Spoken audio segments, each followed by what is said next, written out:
Sir, আপনার খাবারের বিল হয়েছে 700 টাকা আর সার্ভিস চার্জ 60 টাকা। দাঁড়ান দিতেছি।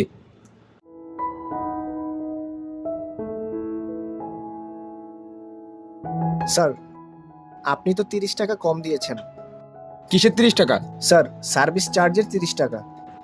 দেরি করে আসছেন আবার সার্ভিস চার্জ। যান মিয়া যান।